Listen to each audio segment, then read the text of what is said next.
Hey guys, blackenBlue here. So, Apex Legends is a game many people are excited about, us included.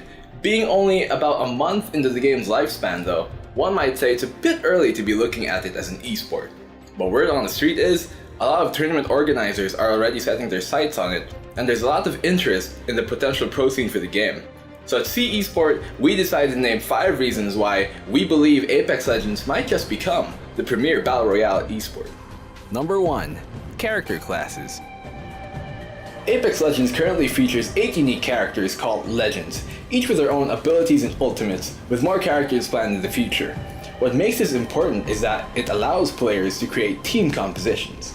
Teams having unique character compositions or lineups is something you see prevalent in most of the current popular team-based esports, and it's been slowly making its way into the first-person shooter genre. Team compositions let players build and mold their unit to how they want to tackle the game's objectives. Want a more defensive lineup? Maybe try something like a Gibraltar, Lifeline, Caustic composition and see if that suits you. Or perhaps you want to go more on the offensive and you can try something like a Bloodhound, Bangalore, and either Wraith for the mobility or Lifeline for the sustain. It's up to the players to decide how they want to build their unit, and the pros would certainly be happy to find which metas and which compositions would suit them best. Number 2. Movement.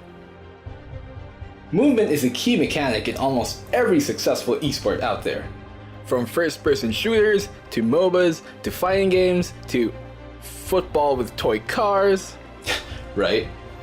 Having good movement mechanics is almost necessary for being a viable esport, and Apex Legends comes to the table with a lot. You have sliding, rocket gliding, ballooning, ziplining, portals, grappling hooks, and wall climbing, just to name a few. Now, individually, these things aren't necessarily what will drive the game as an esport, but Apex allows you to combine these movement mechanics and incorporate them into your game, allowing you to be able to do stuff like bunny hopping, slide jumping, wall jumping, and a bunch of other fancy stuff. The movement in Apex Legends is smooth, it's crisp, it's responsive, and will help raise the skill ceiling and thus the competitive viability of the game. Number 3. Spectator Viability. Now, this might just be the most important point, as the game's viability to be watched and perceived by an audience matters heavily on it being a successful esport. Now, the game doesn't have a proper spectator mode as of yet, but what it does have is good forward thinking by the developers into how the core elements of the game are presented. When shooting an enemy, the damage indicator's colors show what level of armor the opponent is wearing. The silhouettes of the different characters in the game are also easily distinguishable. Look around the map and you'll see a bit of relevant info on the current game, like who the top players in squads currently are. Team flares when dropping at the start of the game are also color-coded, so are the death boxes of fallen players, the loot being picked up, and a whole slew of other things. This uniformity in the color coding and overall presentation help to make Apex that much easier to watch, and it's partly why the game has blown up all over streaming platforms. Number 4. Respawns. Now, respawns in a Battle Royale might not seem like a good idea at first, but the way Apex pulls it off might just make you think otherwise. Normally, games with a respawn mechanic allow you to do so after a set period of time, but in Apex's case, it's a bit more nuanced than that, because in Apex, it requires input and influence from your teammates. After a player has fallen, one of their squad members has to go to the player's death box, pick up their beacon, and bring it to one of the respawn centers scattered throughout the map. Infinite respawns are averted by having these respawn centers be one-time use by anyone. The player then respawns by arriving from a loud ship that is sure to alert anybody nearby. Now, why are respawns in a Battle Royale so important? It's because it helps provide players with an avenue for mounting comebacks.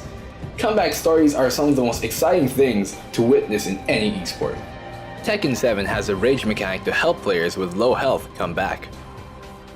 Counter-Strike has a round loss bonus to help stabilize the losing team's economy.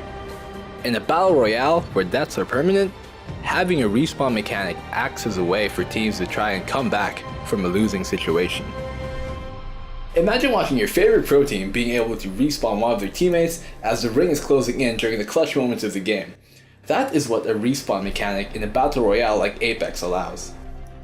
Now, as for our last point, it might not be what you expect. Number 5 is free to play.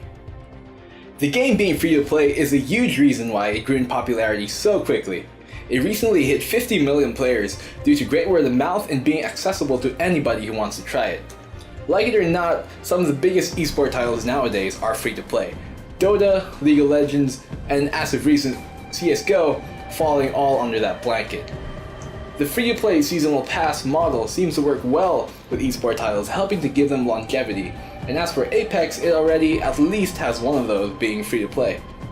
We don't know yet how Respawn Entertainment and EA will decide to add content in the future, but we do know they do have plans to add content soon, as per a few cheeky leaks that we've been seeing around.